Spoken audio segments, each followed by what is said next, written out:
असलामुअलैकुम वीरो की हाल है। सब ठीक ठाक हो? सेहत भी ठीक है सारिਆਂ ਦੀ।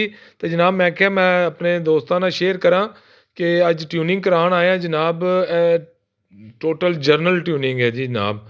ਤੇ ਚੈੱਕ ਕਰੋ ਜਨਾਬ ਬਾਈਕ ਕਿੰਨਾ ਗੰਦਾ ਹੋਇਆ। ਅਸੀਂ ਤੇ ਕਾਫੀ ਦਿਨਾਂ ਤੋਂ ਮਹੀਨਿਆਂ ਤੋਂ ਟਿਊਨਿੰਗ ਨਹੀਂ ਕਰਾਈ। ਵੇਖੋ ਡਰਮ ਰਪਟਾਂ ਦਾ ਕੀ ਹਾਲ ਹੋ ਗਿਆ। ਡਰਮ ਰਪਟਾਂ ਵੀ ਸਾਰੀਆਂ ਖਰਾਬ ਹੋ ਗਈਆਂ ਨੇ। ਸ਼ੁਕਰ ਹੈ ਚੱਲਦਾ ਰਿਹਾ। ਤੇ ਜਨਾਬ ਬੜਾ ਦੇਖੋ ਦੇਖੋ ਸਾਰਾ ਇੰਜ ਹੋ ਗਿਆ। ਤੇ ਧਿਆਨ ਰੱਖਿਆ ਕਰੋ ਤੁਸੀਂ ਵੀ ਬਾਈਕ ਦਾ, ਕਿਉਂਕਿ ਇਹਦਾ ਧਿਆਨ ਰੱਖੀਏ ਤੇ ਤਦ ਹੀ ਸਹੀ ਰਹਿੰਦੀਆਂ ਜਨਾਬ। ਚੈੱਕ ਕਰੋ ਓਏ ਹੋਏ ਹੋਏ ਹਾਲਾਤ ਖ਼ਰਾਬ ਹੋਏ ਨੇ ਜਨਾਬ। ਕਾਫੀ ਦੋਸਤਾਂ ਨੂੰ ਤਾਂ ਬੜਾ ਗੁੱਸਾ ਮੇਰੇ 'ਤੇ ਚੜ੍ਹਨਾ ਕਿ ਤੂੰ ਭਾਈ ਮਹੀਨਾ ਮਹੀਨਾ 2-2 ਮਹੀਨੇ ਵਰਕਸ਼ਾਪ ਹੀ ਨਹੀਂ ਜਾਂਦਾ ਯਾਰ। ਤੇ ਜਨਾਬ ਵੇਖਿਆ ਕਰੋ ਆਪਣੀ ਬਾਈਕ ਦਾ ਧਿਆਨ ਰੱਖਿਆ ਕਰੋ, ਆਪਣੀਆਂ ਚੀਜ਼ਾਂ ਦਾ ਧਿਆਨ ਰੱਖਿਆ ਕਰੋ। ਤੇ ਚੈੱਕ ਕਰੋ ज़रा जनाब।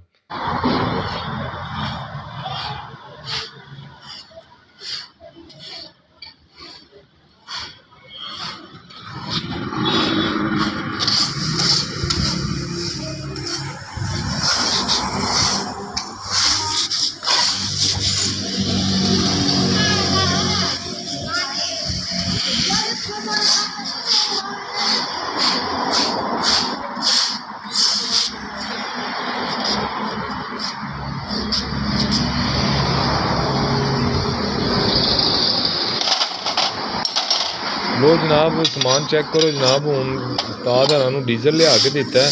उन्हें डीजल ना जनाब सही तरह धो धा दिता वे, जबरदस्त हो गया। वेखो सही जनाब नवी शायद निकल आई सारिया। ग्रेट हो गया, ग्रेट हो गया बड़े भारा नाल जनाब। क्या बात है। अगला व्हील मैं उस्ताद हर क्या खोलो जरा इनू चेक करो, बैरिंग शैरिंग चेक करो इन्हें भी। लो जनाब सर्विस स्टेशन पर आ गए जनाब। तो देखो जी सर्विस हो रही है जनाब। उस्ताद हरी सर्विस कर रहे हैं। ਤੇ ਉਸਤਾਦ ਜੀ ਪੂਰੇ ਰੀਝਾਂ ਨਾਲ ਜਨਾਬ ਭਾਰਾਂ ਨਾਲ ਜਨਾਬ ਸਰਵਿਸ ਕਰਦੇ ਨੇ। ਤੇ ਚੈੱਕ ਕਰੋ ਜੀ ਸਰਵਿਸ ਹੋਈ। ਚਲੋ